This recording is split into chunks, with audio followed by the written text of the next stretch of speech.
to in ka tambaye shi a ina ya ga hadisi, littattafan da yake cewa ba sa suna rawaito abin da ake cin mutuncin annabi sallallahu alaihi wasallam a ciki ya gani. To kai da kace waɗannan mutanen suna cin mutuncin annabi sallallahu alaihi wasallam, da me zaka dauko hadisan daga wajen su? Asasan ka rusa su, ka ce sun rawaito abubuwan da yake cin mutuncin martabar annabi sallallahu alaihi wasallam, kuma yanzu ka dauko wani abu daga wajen su kana hujja da shi. Kaga akwai tufka da warwara. Ya kamata tunda har suka tabbata masu cin mutuncin annabi ne sallallahu alaihi wasallam, sai ka watsar da dukkan wani abin da suka rawaito. Bai kamata wani abu kuma ya zama hujja a gunka ba. Yanzu misali hadisin Anas na khalwar annabi sallallahu alaihi wasallam da wata mata daga cikin al-ansar, inda ya je ɗauko wannan kazantacciyar magana da yake yi daga littafin Ahmad Subhi Mansur ne, littafin sa qira'atun fi sahih al-Bukhari shafi na 22, da littafin sa Limad al-Qur'an shafi na 91 da kuma 92, sannan da littafin Niyazi Izzuddin littafin sa Dinus Sultan shafi na 39 da kuma shafi na 64. A cike je da ɗauko waɗannan, amma cewa ke ya kwana yana bincike. Hadisin baccin manzo sallallahu alaihi wasallam a gidan Ummu Sulaim da Ummu Haram ya ɗauko shi a cikin littafin shi wannan Ahmad Subhi Mansur Limad al-Qur'an shafi na 92 zuwa 94, da kuma littafin sa qira'atun fi sahih al-Bukhari shafi na 41 zuwa 46, da littafin Niyazi Izzuddin Dinus Sultan shafi na 530, da kuma littafin Salihul Wardani Al-Khud'atu Rihlati min as-Sunnati ila Shia. Shi wanda ya fito karara ya ce shi dan Shi'a ne, ko da yake shi ma wanda ya fito ya ce Shi'ar ita ce tafi gaskiya. To shi ma wanda ya fito ya ce shi ma dan Shi'a ne, ya abin nan ya ce ya bar sunna din. To a cikin littattafansa guda uku, Al-Khud'a, Ahlus Sunna, Sha'bullahi al-Mukhtar, Difa'un an-Rasul ضد الفقهاء, duka ya kawo wannan magana ta Ummu Haram. Hakanan Ja'far as-Subhani shi ma a cikin al-Hadith an-Nabawi bainar riwayat wa diraya ya kawo wannan magana akan munaficcin sahabbai a cikin littafin Adwa al-Sunnah al-Muhammadiyya na Abu Rayya. Shi ma anan yaje dauko ya fassara su wani ayoyi wa minhum wa min suratul Tauba gaba daya ce sahabbai ake nufi, da ayoyin da suka zo a suratul Ahzab, dukkan wata sura da ta yi magana akan suratul Munafiqun da sauransu duk ya dora su akan sahabbai. To su ne shi wani mutum ya je ya yi ta karantawa. Magana akan hadisin sihiri shi ma a cikin littafin wannan Subhi ya ɗauko shi, limaza al-Qur'an, da kuma littafinsa qira'atun fi sahih al-Bukhari, da littafin wannan al-Wardani, littattafansa guda uku duk a ciki je kwaso su. Abin mamaki, wato akwai tufka da warwara da yawa tare da waɗannan mutane. Yanzu kamar shi wannan yana da awar qadiriyya, ya kamata ya saki qadiriyya domin ya ce ya bar sunna. Littattafan sunna su ne matsala abunsa, 75 ga cikin 100 duk su ne suke da matsala. Sheikh Abdul Qadir Jilani yana ɗaya daga cikin a'immatus sunna, yana cikin manyan malaman sunna. Ka makalkale ƙasa kana ci da ita, kuma ka ce waɗannan da yake bin tafarkinsu 75 ba su da gaskiya. Ta za ka riƙe ɗariƙar mutumin da 75 da gaskiya, 75 cikin 100 baya da gaskiya, ka riƙe ɗariƙarsa kuma me zai sa ka riƙe ɗariƙarsa? Ka zo ka ƙara wani riyadul janna, hadisin riyadul janna wanda ya ruwaito shi ruwayar Anas ce, ita ce tafi dama a cikin ruwayoyinsa. Ruwayar Anas ta hanyar Muhammad ibn Thabit ibn Aslam al-Bunani an Anas, Muhammad ibn Thabit ibn Aslam an abihi an Anas. Muhammad ibn Thabit majhul ne, amma dai wanda ita ce asahu ma fil bab, hanyar wannan ta Anas kuma an san waye a gurinsa, makaryaci munafiki. sai ruwayar Abdullahi ibn Umar, shi ma Abdullahi ibn Umar ya soke shi, ya tuhume shi da yi wa annabi ƙarya. sai ruwayar Abu Huraira, sai ruwayar Jabir. To ruwayar Jabir ita ma bata inganta ba, duka waɗannan ruwayoyi ba su inganta ba. Ruwayar Anas ita ce, waɗanda suka tashi hadisi suka ce Hasan, sun haɗa duka waɗannan hanyoyin ne suka ce masa Hasan da gairi, kuma shi ne taken ɗariƙar tasa. To kaga in yana hankali ya kamata ya cire wannan Riyadul Janna, ya cire ta, tunda ruwayar sa Anas ce. Ka yi rawa da bazar Anas. Shi kansa Abdul Qadir, in ka koma littattafansa cike suke faldar wayoyin Anas. A cikin Al-Ghuniya li talibi tariq al-haq, shine mafi shaharar littafinsa da muke da shi, akwai sama da ruwaya 80 ta Anas a ciki, sama da ruwaya ta Anas 80. Ruwayoyin Abu Huraira, ruwayoyi daga Bukhari da Muslim, ruwaya Abu Huraira sama da 90 a cikin littafin Al-Ghuniya, sama da 90. Su kuma waɗannan kace su ne manyan makaryata munafikai makiya manzon Allah. Shi kuma shi Abdul Qadir da yanzu kake rawa da bazarsa, shi kuma ya ce ya gamsu da su, ya yarda da su zai bauta Allah. A in banda hauka sai ka ce ka sauka daga ɗariƙar, ka je can ka nemi wata ɗariƙar daban, amma ba ta Abdul Qadir ba. Sheikh Abdul Qadir Jilani radiyallahu anhu a ciki ya tabbatar da a cikin wannan littafin Al-Ghuniya ya tabbatar da ingancin khilafar Muawiya. Yace khilafarsa khilafa ce sahihiya. Muawiya ibn Abi Sufyan, wanda suke kira suna la'antarsa, Sheikh Abdul Qadir Jilani a cikin wannan littafi ya tabbatar da ingancin khilafar Muawiya. Yace kuma abinda Al-Hasan ibnu Ali yayi na sauka ya bar masa khalifancin tabbatar da mu'jizar annabi ce. Annabi sallallahu alaihi wasallam shi yayi wannan magana cewa inna ibni hada sayyid, cewa dan da nufin Hasan shugaba ne, wala Allah yuslihu bihi bainal muslimin. Allah zai hada sulhu ta hanyarsa tsakanin bangarori biyu na musulmi. Wannan mu'jiza ta annabi ta tabbata shekara ta 40 lokacin da sayyidina Al-Hasan ya sauka ya barwa Muawiya ibn Abi Sufyan shugabancin al'umma. Shi Abdul Qadir ya ce to wannan mu'jiza ce ta annabi ta tabbata. Shi Sheikh Abdul Qadir ya yi magana a kansu, ya faɗi miyagun aƙidunsu da kashe-kashensu, cewa ba sa tare da musulmin ƙwarai. To inda hankali ya kamata daga yanzu ka tattara ɗariƙarsa ka bar masa, a barwa gidan ƙadiriya kayansu.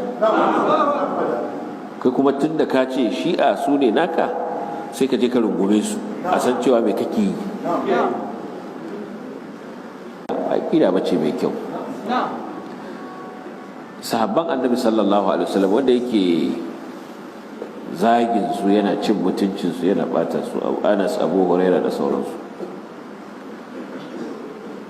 Al'ummar tabi'ai da waɗanda suka zo bayan su, kai har ma daga cikin sahabbai da yawa sun karɓi hadisan waɗannan bayan Allah, sun bautawa Allah da shi. Waɗanda suka zo bayan su sun karɓi hadisansu, sun bautawa Allah da shi. Yanzu zai yi a hankalci a ce waɗannan mutanen abin nan Umar ibn al-Khattab, Uthman ibn Affan, Abu Huraira, Anas ibn Malik, Abu Sa'id al-Khudri, da Abdullahi ibn Umar da sauran sahabban da yake cin mutuncinsu, a ce makiya annabi ne sallallahu alaihi wasallam, kuma sun yi ta kokarin zagon ƙasa yadda za su bata masa suna, yadda za su lalata masa tarihinsa da sirarsa, kuma Allah ya ɗaukaka lamarinsu, ya ba su martaba da daraja a zukatan musulmi. Da wuya kaga wani wanda ko dai shi sunansa ya zama ɗaya daga cikin waɗannan, ko sunan babansa ko sunan kakansa ko sunan wani ɗansa ko sunan wani daga cikin danginsa. Da wahala ne ka ga wani musulmi baka ga yana da alaka da sunan ɗaya daga cikin waɗannan bayan Allah. Yanzu zai yiwu a ce maƙiyin annabi sallallahu alaihi wasallama wanda ya cutar da annabi kamar yadda kake faɗa, Allah ya kiyaye martabarsa haka a cikin al'ummar musulmi? Wani irin hankali kake da shi? Allah fa cewa yi duk maƙiyin annabi sallallahu alaihi wasallam mai yankakkiyar albarka ce, ba cewa inda shani aka huwa al-abtar ba. Maƙiyinka mai yankakkiyar albarka ne. To ya aka yi Allah ya bar waɗannan bai yake musu albarkar ba? Ai in ya zanto dai har da gaske waɗannan mutanen maƙiya ne na annabi sallallahu alaihi wa sallama, to da yanzu makomarsu ita ce makomar irin su Abu Lahab. Duk wanda zai faɗi Abu Lahab sai dai kara tabbat ya da Abu Lahab, tabbat ya da Abi Lahab, sai dai da wannan la'anta. Duk waɗanda suka biyo baya, waɗanda suka cutar da annabi sallallahu alaihi wasallam a lokacin da yake ko bayan ya koma ga Allah, babu wani ambatansu yanzu. Saboda me? Saboda wannan magana ta Allah subhanahu wataala, inna shani aka wal abtar. Amma waɗannan su kuma Allah ya ɗaukaka matsayinsu, ya tabbatar da ambatansu. Duk sanda za a faɗe su za a ce radiyallahu anhu, radiyallahu anhu, radiyallahu anhu. Musulmi na kowace ƙasa abin da yake faɗa kenan, in banda waɗannan 'yan tsirarin, ya za a yi maƙiyin annabi ya samu wannan darajar? Ba zai yi ba. Inda hankali ya kamata tun daga wannan. Sannan kuma yanzu in muka duba manyan a'imma irin su Abu Hanifa, Imam Malik, Imam Shafi, Imam Ahmad, wanda duk duniyar musulmi, in bada su waɗancan latattu, duk duniyar musulmi ta yadda da nagartarsu da amincinsu, da cewa sun tsaya wajen karantar da musulunci kamar yadda manzo Allah sallallahu alaihi wasallam ya bashi. Allah ya tsare su, ya tsare wannan karantarwar tasu har zuwa yau. A ce waɗannan sun rungumi hadisan waɗannan bayan Allah bayan cin mutuncin annabi, hankali zai karɓi wannan? Sai yanzu wani a filin mushe shi zai gano cewa waɗannan hadisan cin mutuncin manzon Allah ne, saboda haka shi yanzu zai tsaftace hadisai, zai kuma kare martaban manzon Allah. Duk mai hankali ya kamata a ce ya yi wa kansa waɗannan tambayoyi, ya yi wa kansa waɗannan tambayoyi. Akwai saɓani da yawa ana samun sa tsakankanin musulmi a cikin wasu mas'aloli manya da ƙanana, amma in ban da ƙungiyar shi'a ko addinin shi'a waɗanda suka tafi akan ɓatanci ga sahabban annabi sallallahu alaihi wasallam, duk sauran firak ana tare wajen girmama waɗannan bayan Allah da girmama littattafan nan da suka tattara waɗannan hadisai na manzo sallallahu alaihi wasallam. In an zo za a tattauna, to kowa zai kawo ne daga waɗannan littattafan, sai dai wanda ya ce ba haka fahimta take ba, wanda ya ce ba haka fahimta take ba, amma dai za a tsaya akan cewa waɗannan abubuwan, waɗannan su ne hujjin. Ta yaya Allah subhanahu wataala zai haɗa al'ummar musulmi gaba ɗaya akan abin da yake barna, sai yanzu ne ake gano barna ake? Sai waɗannan 'yan jarida irin su Abu Rayya, wanda ba abin da ya sani, yana faɗin maganganu waɗanda ba su da tushe.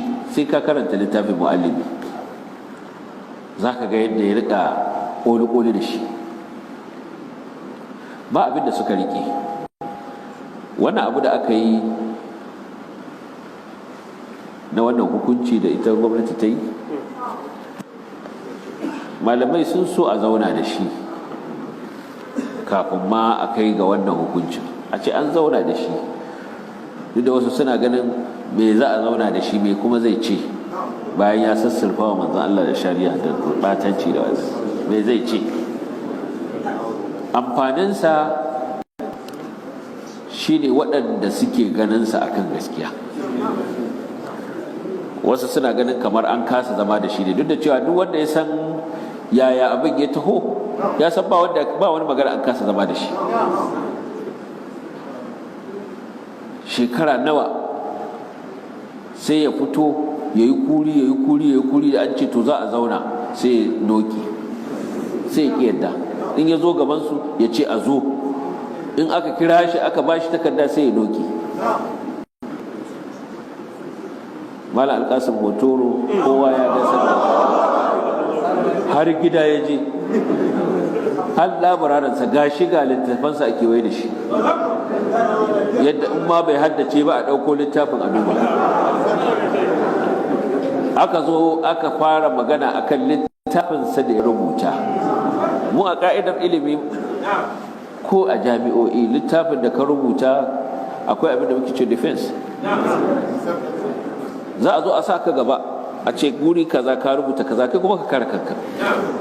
Kai abin da ka rubuta har karantar da shi kayi, kuma ka zo kayi ta cika baki, an zo har inda kake an ce za a tattauna da kai, ga littattafanka. In kana shakka ma ɗauko littafin a buɗe a duba. Ya zille ya ce a dawo a zauna. Daga ran nan bai ƙara yadda aka zauna ba har yau.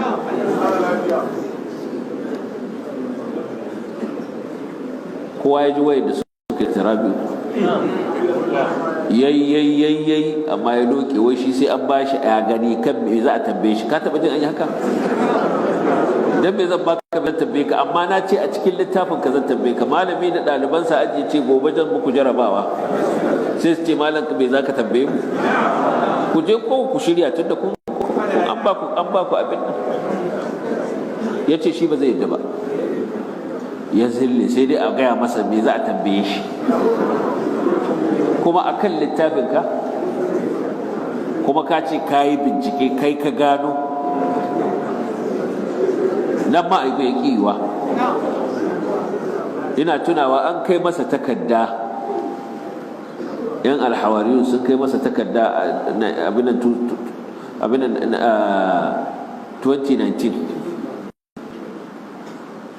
Nan ma ya zille ya ƙiyarta. Kuma a ƙa'ida ta ilimi, kai yanzu kai ka bujuro da abubuwa aka ce ba a yadda ba.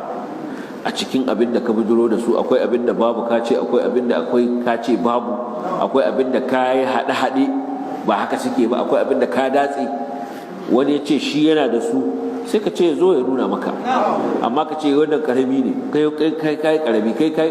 Ina ruwan wani magana ilimi da ƙarami?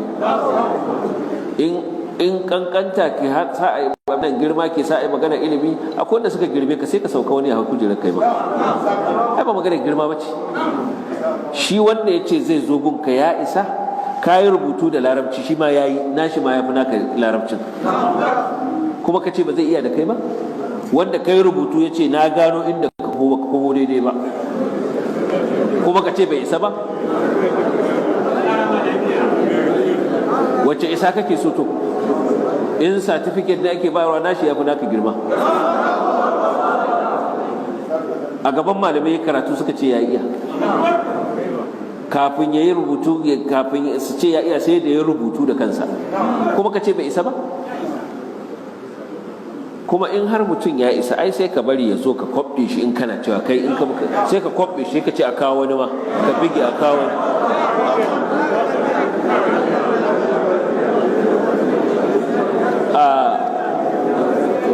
Abin da na fahimta, wato su waɗannan matasan, musamman irin su ɗan uwa malam Muhammad Kabir Abdulhamid, ya tsorata da su. Saboda me? Saboda su suke ta bin shi a gindi. Duk tsayar da ya ɗauko za su ce mun ga inda ka ɗauko ta, ko ba daidai ka ɗauko ta ba, ko ka yi kaza, suna bin shi. Kuma sun san abin da ya faɗa jiya, shekaran jiya sun san abin da ya faɗa jiya. saboda ya faɗa yau sun san abin da yake faɗa yanzu. Saboda haka in yana da tufka da warwara sun fi kowa sani, to ya tsorata da su. Don in ba tsoro ba, ai tun da har suka dame ka sai ka ce kai ku zo, in so sai ka bige su. Amma ta yake ni sai da manyan zan zauna, kuma ƙarya yake yi. Dan uwa malam mu'azzam Iman ai ya aika masa takarda, sai kwanan nan ne ake cewa ko cikin yan kwanaki ko cikin yan awoyin nan ne ma yake cewa wai da bai gane waye ba, yanzu ya gane waye, a zo a zauna. Sai da ya ji malamai suna cewa ba za a zauna da kai ba, shi da kuma yake cewa a zo a zauna. Kuma na tabbata in za a zauna din zai ji tsoro. Maganar cewa ko bai yarda da littattafan nan ba da mai za a yi masa hujja, ai ba wani abu bane. Yake a Bukhari a Muslim da ya dauko abubuwan da yake faɗa, abu mai sauki ne a dauki Bukharin da Muslim a ce kaza da ka faɗa buɗo ka karanto wannan zagin da ka surfa wa mutum,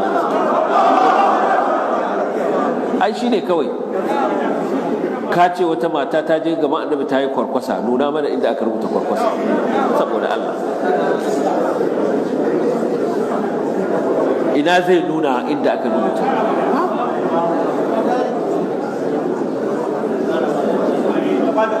Wato abin mamakin mabuce lokaci ba?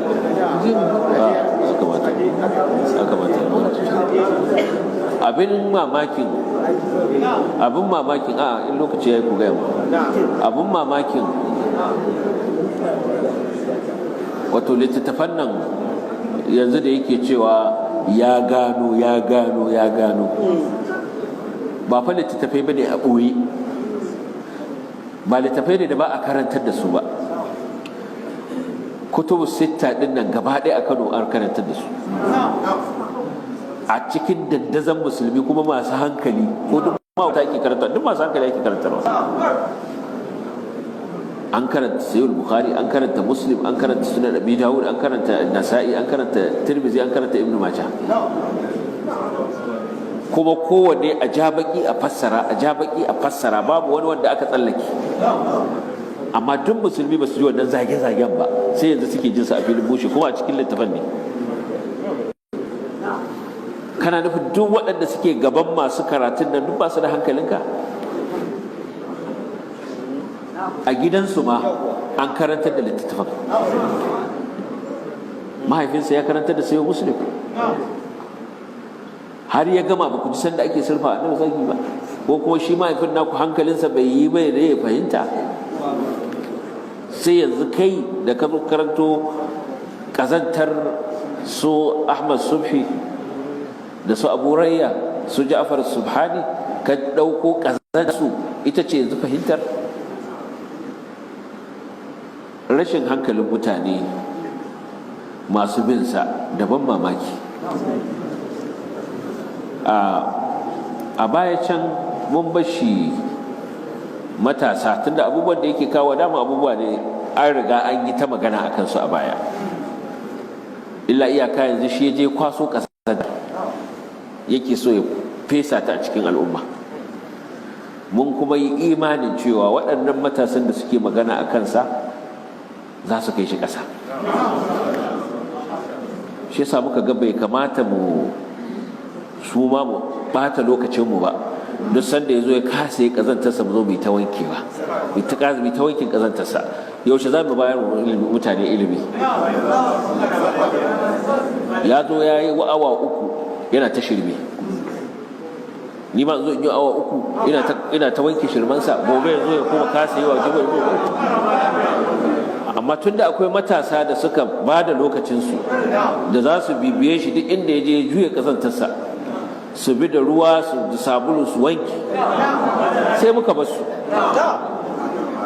Idan suka yi masa wankin babban bargo, mu kuma sai mu dauraya.